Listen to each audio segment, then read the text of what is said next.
স্বাগত জানাচ্ছি আপনাদের দুজনকেই আজকের রাজনীতির এপিঠ ওপিঠে। আমি যেই বিষয়টি দিয়ে শুরু করব, যে এই সময় খুব আলোচিত হয়েছে, আমি আব্দুল হান্নান মাসুদ আপনার কাছ থেকে সেই বিষয়টি দিয়ে শুরু করি, যে বিএনপি মহাসচিবের সেই বক্তব্য একটি সাক্ষাৎকারে দেয়া, নিরপেক্ষ সরকার, নির্বাচনের সময় নিরপেক্ষ সরকারের প্রসঙ্গটি তোলায় আপনাদের পক্ষ থেকে এবং উপদেষ্টা নাহিদ ইসলাম বেশ শক্ত প্রতিক্রিয়া দিয়েছেন, আপনিও সেটাতে একমত পোষণ করেছেন। আমি একটু শুরুতে এটি আপনার কাছ থেকে জানতে চাই যে নির্বাচনের সময় যদি নিরপেক্ষ বা সরকারের নিরপেক্ষতা দাবি করা হয়, তাতে আসলে অসুবিধা কোথায়? দেখেন হচ্ছে, ধন্যবাদ জানাচ্ছি আইডিটিভিকে। দেখেন হচ্ছে, সরকার বলতে কি? সরকার বলতে শুধুমাত্র কয়েকজন উপদেষ্টা নিয়ে সরকার না। সরকার বলতে হচ্ছে একজন একেবারে পুলিশ কনস্টেবল থেকে শুরু করে সরকারের উচ্চ পর্যায়ের উপদেষ্টা বলতে সবাই সরকার। একজন ইউনো সরকার, একজন এক্সিলেন্ট সরকার, একজন ডিসিও সরকার।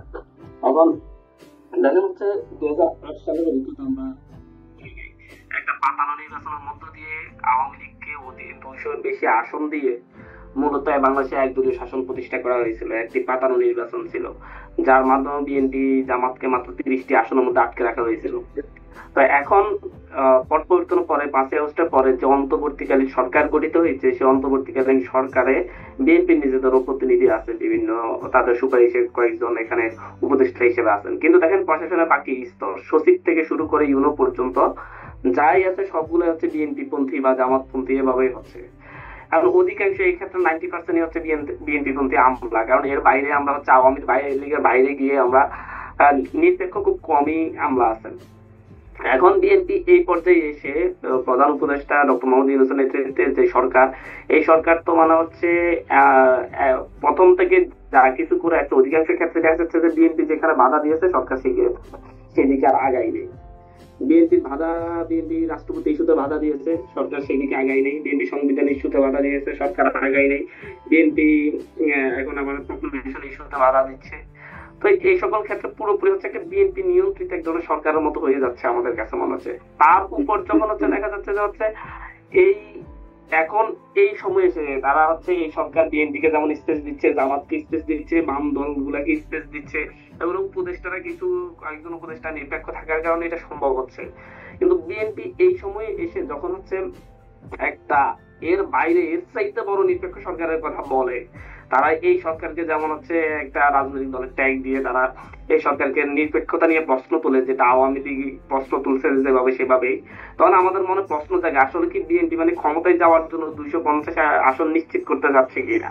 যে আমাকে 250-এর বেশি আসন দিয়ে আওয়ামী লীগের মতো নিরঙ্কুশ সংখ্যাগরিষ্ঠতা দিতে হবে, তাহলে আমি পরবর্তীতে চাইলে আওয়ামী লীগের মতো আবার 16 বছর ক্ষমতা আসতে পারবো। যেইভাবে এক সরকার আওয়ামী লীগকে একটি পরিকল্পিত ভাবে আওয়ামী লীগকে ভোটে জিতিয়ে 250-এর বেশি আওয়ামী লীগের দলীয় জোট, আওয়ামী লীগের নেতৃত্বে যে জোট, সে জোটকে ক্ষমতায় বসিয়েছিল, যার সূত্রপাতে সেই 2008 এই নির্বাচনে কিন্তু ফ্যাসিলিজমের সূত্রপাত করেছে।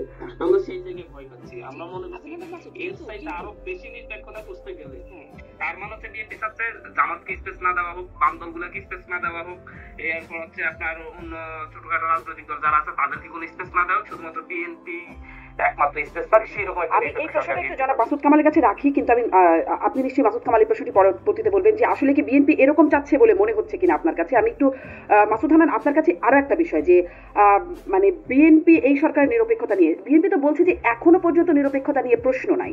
বিএনপি পরের মানে বিএনপি মহাসচিবকে পরের যে প্রশ্নটি ছিল তার প্রেক্ষাপটেই তিনি বলেছেন এখনো পর্যন্ত কোনো প্রশ্ন নাই, যদি সম্পূর্ণ নিরপেক্ষ ভূমিকা পালন করতে পারে তাহলে তারা নির্বাচন পর্যন্ত থাকবে। তো আপনারা তার আগেই প্রতিক্রিয়া দিয়ে দিলেন, তার মানে কি এরকম আপনারাই একরকম বলে দিচ্ছেন যে আগে থেকেই ঠাকুর ঘরে কে রে আমি কলা খাই না, এরকম কি কোনো একটা বিষয়? কারণ বিএনপি কিন্তু এখনো পর্যন্ত বলে নাই যে বর্তমানে যে সরকার তার নিরপেক্ষতা নিয়ে বিএনপির সন্দেহ আছে বা প্রশ্ন আছে, বরং বলেছে এখনো পর্যন্ত কোনো প্রশ্ন নাই।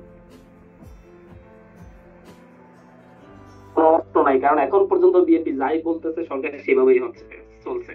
বিএনপি এখন যেহেতু এখানে ব্যক্তিত্ব সম্পন্ন কিছু মানুষ আছে, তারা যে কোনো সময় বিএনপির এই সকল অন্যায় আবদার যদি মানতে না চায়, তখন তারা বলবে যে নিরপেক্ষতা নিয়ে আমাদের প্রশ্ন আছে।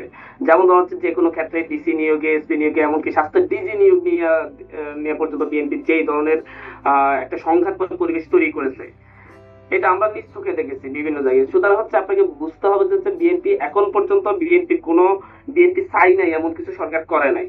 যদি ভবিষ্যতে বিএনপির যে কোনো অন্যায় আবদারের বিরুদ্ধে যদি হচ্ছে আপনার এই সরকার যদি অবস্থান নেয়, অন্যায় আবদার মানতে রাজি না হয়, তখন বিএনপি প্রশ্ন তুলবে যে হচ্ছে এই সরকার নিরপেক্ষতা আছে, একটা সুযোগ রেখে দিচ্ছে।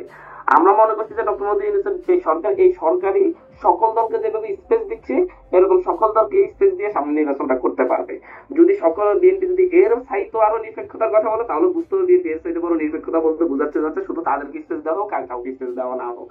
অলরেডি তারা সব জায়গায় যে ধরনের এক ধরনের রাজত্ব সৃষ্টির চেষ্টা করতেছে, দখলদারিত্ব কায়েম করে চাঁদাবাজি করতেছে, ইয়ে করতেছে, সেটা একদম প্রকাশ্য। তারা চাইলে এখন হচ্ছে ইউনো অফিস, সিলেট অফিসেও হামলা করতে পারে। তারা এখন কি করে, থানাতে তাদের কোন আসামিকে চাঁদাবাজির মামলায় আসামি গ্রেপ্তার হয় সেখানে যে থানায় আক্রমণ করে, মানে তাদের এদেরকে যেন গ্রেপ্তার না করতে হয়। সরকার যখন এদের বিরুদ্ধে অ্যাকশনে গেলে তখন বলতো যে না বিএনপির বিরুদ্ধে অ্যাকশনে যাচ্ছে, নিরপেক্ষ না। এই বিষয়টা আমরা লক্ষ্য করছি।